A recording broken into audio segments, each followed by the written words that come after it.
Hello friend, this is Ryan Hicks of TalkToProfit.com, and today I want to talk to you about a valuable lesson from the bee and the fly. This is an ancient illustration, but the idea is to be the bee and not the fly, because the fly, as it goes around, what does it do? It finds unclean things. It finds the feces on the ground. It finds a dead thing. But the honeybee goes and finds a beautiful flower. It takes the nectar from it and doesn't disturb the flower, doesn't destroy it. It creates more, because as it goes from flower to flower, it's pollinating and creating more life. And while the fly has a purpose, that's not the purpose you want to be living. You want to be that bee that is flying around, finding the beauty in life, creating more beauty, and bringing more value to the world. You know, it's said of evil that evil can only destroy, it can't create. And you see this a lot today. Look at the movies and stuff of today. They rehash the same old tropes, literally the same exact franchises over and over again, except they only make them worse. They can't create, they can't enact beauty. Look at modern art. While there's certainly artists that create beauty, there's a lot that's just ugly. It's degenerative, it's demoralized, and it's not beautiful. Of course, there is a saying that beauty is in the eye of the beholder, but there is obviously things that are objectively beautiful, not just subjectively. And when righteousness is not prevailing, when people are not with a pure heart, they find the ugly stuff. They find the nastiness. That's all they can talk about is this person did this and that person did that. And the talk is of negativity. It's denigrating. It is unclean. But you can be like that bee that finds the beautiful. It's going from beauty to beauty, spreading cheer, spreading goodness, spreading kindness, spreading positivity, and operating in a high vibrational state. Not low and depressed and anxious and worried and fretting over the world and the things of this world, but you've cast your care upon Him, for He cares for you. You've taken no thought. You've given no anxiety for the things of this world. You know God will provide for you. You know that you seek first the kingdom of God and His righteousness, and all these things shall be added unto you. That's without a doubt in your heart. And you're just operating in the beauty and love of the Lord and that peace and joy and wisdom that comes from walking in righteousness. And this will translate in all areas of your life to success, to greater blessing, to more abundance, to living in opulence and luxury, the opulence and luxury of God that only God can give. And that's beautiful. It's not destructive. It's not harmful to other people. It's not taking from others. It's not living in that scarcity mentality that if you have some more, then somebody else is doing without. That your betterment causes detriment to others. Nothing could be further from the truth. If you're made better, then you can help others become better. You can improve their lot in life. You can show them the right ways of the Lord. You can be the light that's on a hill. And you cause others to glorify your Father which is in heaven. My friend, look for the beautiful today. As you go throughout your day, look, is there something you notice that's beautiful? It could be another person. We're not talking about lust here.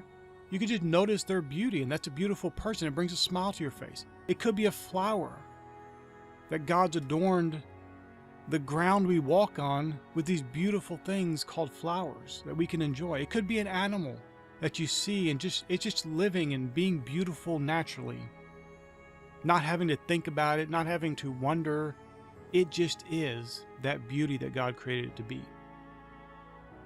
It could be a work of art. It could be a book that you're reading that the way the author writes is just beautiful to you and it really brings out and edifies your soul. Whatever it may be, look for something beautiful today. And make sure that you go through life that you're not speaking things that are negative, that are dragging down, they're looking for the evil. You know, I was talking with someone and they mentioned this product and the things they liked about it. But then they had to say, but you know, it has this problem and that problem and this. for no point. There's no reason for it. There's no bearing on the conversation. But they just felt the need that they had to add something unclean, something bad, something negative, something dirty about the product. Something to take it down a few notches. That's not how you want to live your life. You want to live life that when people leave your presence, they feel edified. They feel built up. They feel that like you are a true light. And that may take some conscious effort on your part at first. Because the world and the way the normal, average person does things is to denigrate, is to demean, is to drag stuff down, is to speak negativity. Even if they speak some positivity like that person I mentioned, they have to also list a bunch of negative things, as if that's just expected in life. It doesn't have to be. You can speak of the beautiful, you can speak of the good, you can speak of things that are praiseworthy and virtuous. You don't have to lower yourself to speaking about negativity, to speaking about things that aren't good, that aren't lovely, that aren't pure, that aren't true, that aren't just. You may argue, well, this negative thing is true, but is it lovely? Is it praiseworthy? Is it virtuous? If not, my friend, then keep that from your lips. Don't let your mouth be one that is speaking blessing and cursing. Cast off the cursing. Speak the blessing. Speak the good. And you'll watch as your life starts to exhibit more of the good, more of the blessing. You will just naturally attract. You'll be like a magnet for blessings, attracting more blessings into your life. And God shines His grace upon someone who speaks forth blessing, who speaks forth the word of life in truth and holiness and righteousness and purity and love and peace. And in all areas of your life, from your business to your relationships to whatever you do, whatever you set your hands to will prosper when you're that person. When you're looking for the beautiful, when you're speaking the beautiful, when you're living and declaring the wonderful works of the Lord. Not just by words, but also by actions. By being that person that they don't find beguiling words in their mouths. They don't find the curses in their mouths. They just find blessing. They just find beauty. They just find lovely things that are of good report being spoken by your mouth. And you speak as the oracles of God, and you edify those who you come in contact with. And what, my friend, could be better than living that life?